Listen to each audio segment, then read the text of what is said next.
anybody on YouTube right now that hasn't watched the 2 minutes and 40 seconds of me rambling about what happened the day before, welcome. We're gonna read some SCPs. This is a whole new set of reading, the very beginning of the 1380s. So let's see how this goes. Let's see how. You know what? Let me ask a good friend.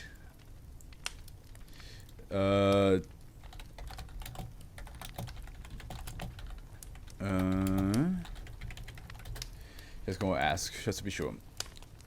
There we go. All right, let's get this party started. Room number 60. I have flashback to this one now, where it was well, I know this has a title, but it's basically Android 31. If you want to go the Dragon Ball route. So, oh yeah. Also, everybody on YouTube, I apologize if you hear the noise of the cars outside.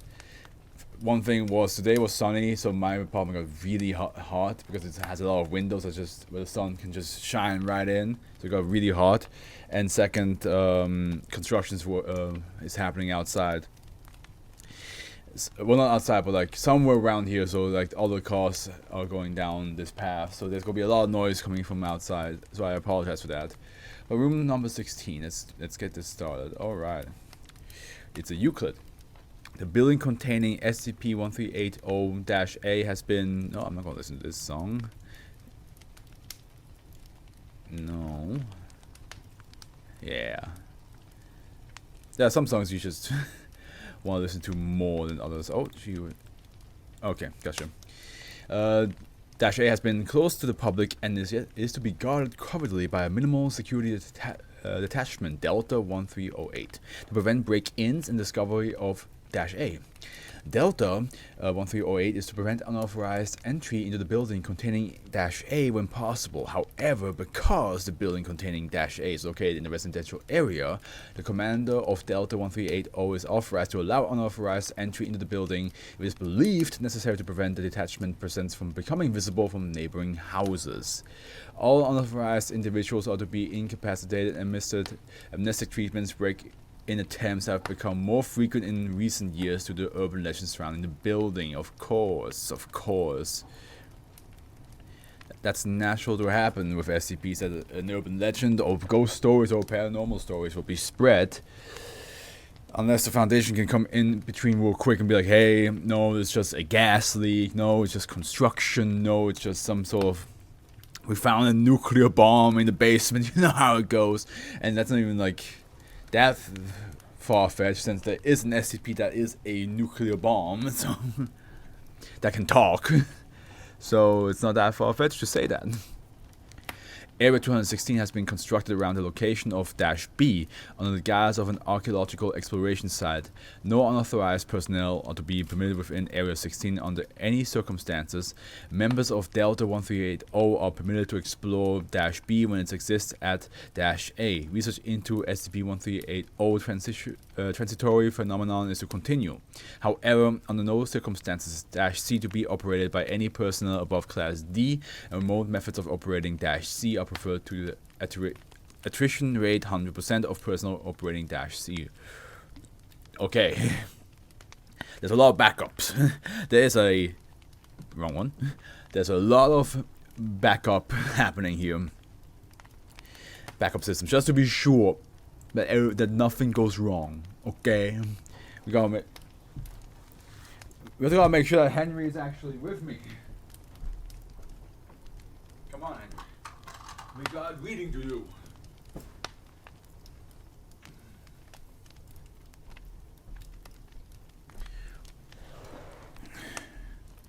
Hell on fire, hell on fire.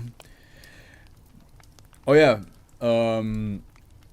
I want to tell you guys, I've also read one more story from the SCP-1360 part, because like there was like, it was an hour and a half, right? And there was like another section of the story that I could read, which was like the death of Dr. Conwell. No, Dr. Johnson. It was Dr. Johnson, and it was really cool because like what the website did, it was like this. It was still the SCP wiki, but it would say like, oh, you're reading from this person's perspective. Refresh the page in a minute to get a different perspective, and you can have 3 different perspectives. Like you can read from 3 different perspectives about what they felt in that moment and what they thought of when they basically said goodbye to Dr. Johnson, because he said that I'm going to die. And you know, it was really cool. I wish I could have added that to the stream itself, but like I said, that SCP alone took an hour and a half, so I was like, and I was not sure how long. I'm pretty sure we're up in an extra half an hour, so we're up in like 2 hours of reading, plus 9 more SCPs afterwards, which was up in another hour and a half. So yeah, I'm glad I made a decision of not reading this on stream, because I would have been dead tired afterwards. But I'm also regretting it because it is a good story. So let's go now. But now we're reading this one. So, reading Room 16. SCP-1380 is a phenomenon centered around the former multipurpose science lab at Dresden Elementary School in Dresden, which is in Germany. Never mind. I mean, there is a place in Germany called Dresden, but it looks like there's another place where it's called Dresden. Never mind then.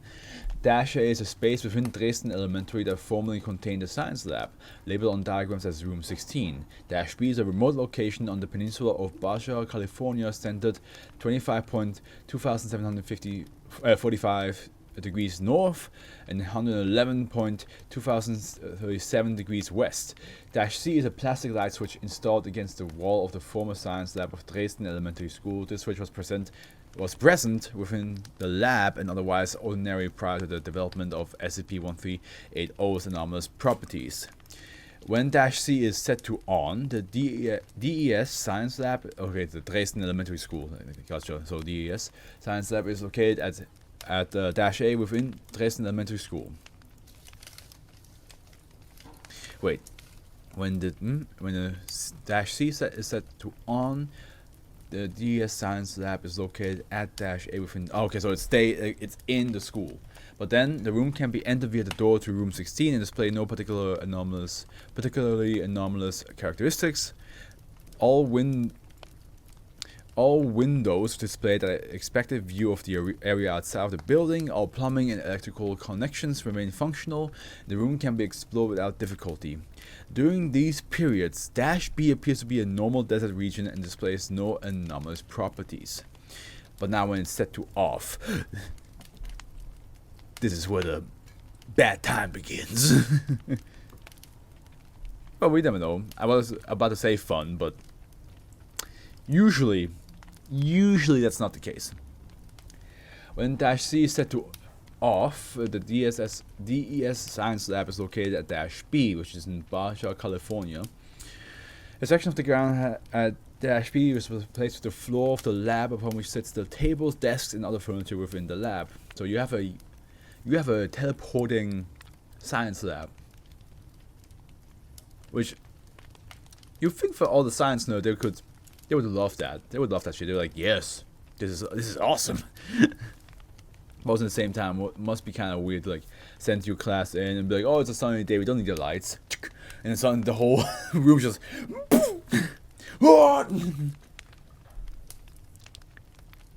my teeth feel weird. That's when I start pulling my teeth out on stream, like my teeth feel like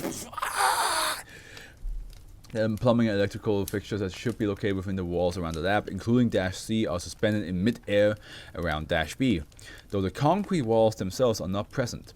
Excavation to date suggests that there is no terminal point to the geographic displacement below the ceiling of SCP-1380. The displaced region continues at least 400 meters beneath the surface of the phenomenon and may continue down to the Earth's core. I'm recording this, aren't I? Yes, good, just to make sure. While Dash B is occupied with the Dresden Science Lab, Dash A takes on the appearance of a nebulous black region. You just haven't unlocked that region yet. Any man that crosses the threshold into Dash A during this time is inexplicably lost. It reminds me of D&D, because with my D&D group, we play online on the tabletop simulator game. And my friend, my DM, he makes like black boxes so that we cannot put our characters there or see what's there. And so I imagine it's kind of like that, but like oh, you just, in the moment you walk in there, you just vanish, and the only time is when God himself is like, Let me show you what is in here. The region neither emits nor reflects any light or energy at any measurable wavelength. Likewise, while inorganic materials present within the DES science lab are capable of surviving the transition from -A to -B without any noticeable damage, or any organic matter within the space of the lab disappears when -C is flipped. Wait. So without any noticeable damage, any organic matter within the space of the lab disappears.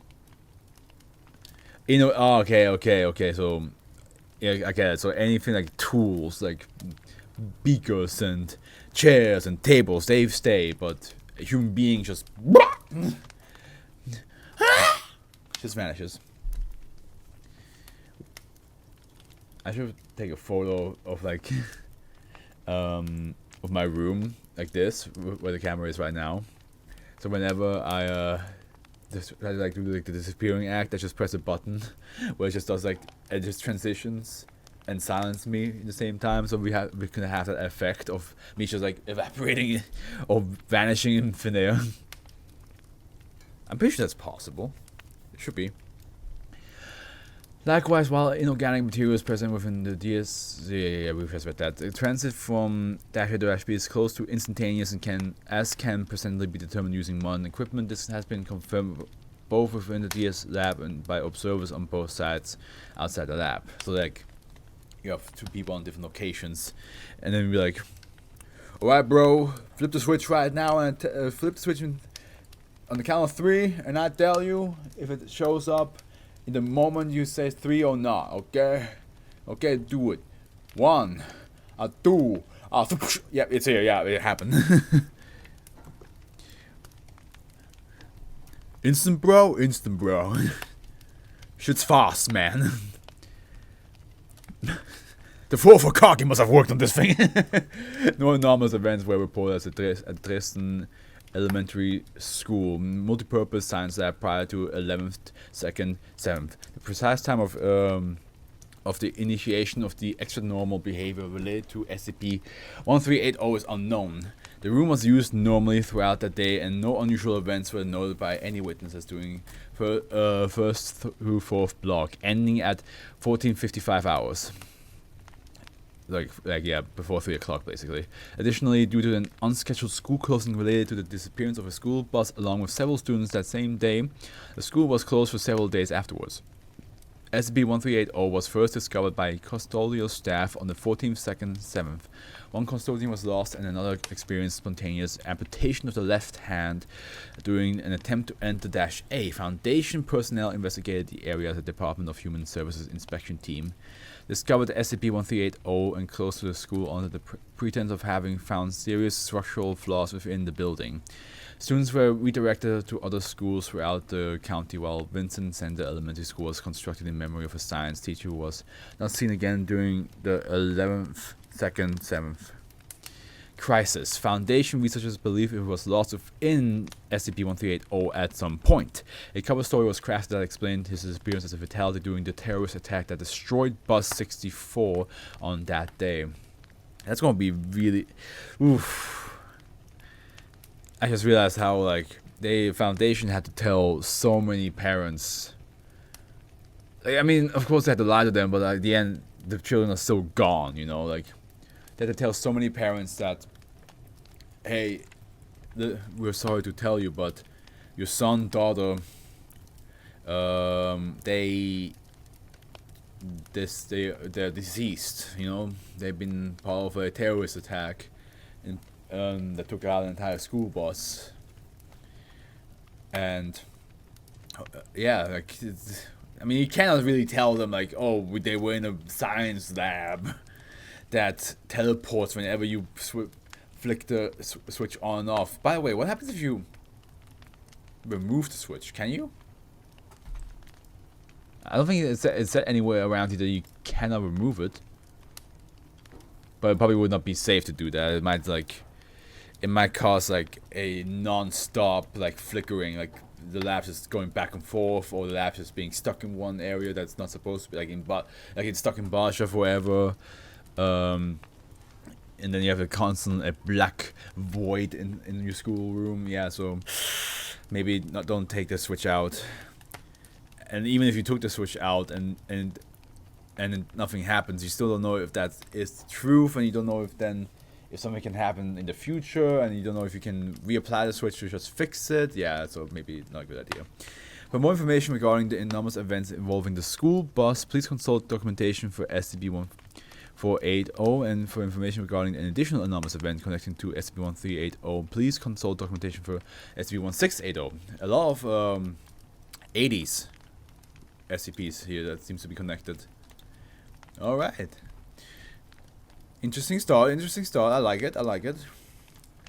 A whole room that instantly teleports when you flick a switch.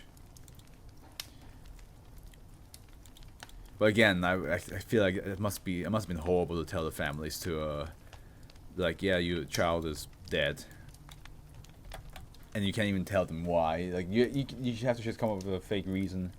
But even then, like that's part of the job that probably never feels good, right? Like, I mean, I say that, but they're probably also professionally trained to handle moments like this, where like, yes, a child dying is still like, they will be like, we are sorry, and then probably mean it, but not telling the truth is something that they have to be trained in. Like, they cannot just be like, yeah, your child died because like some freak of nature creation decided to like vanish and take it with them. So it's something, I'm pretty sure the agents and the Foundation is trained for that type of stuff.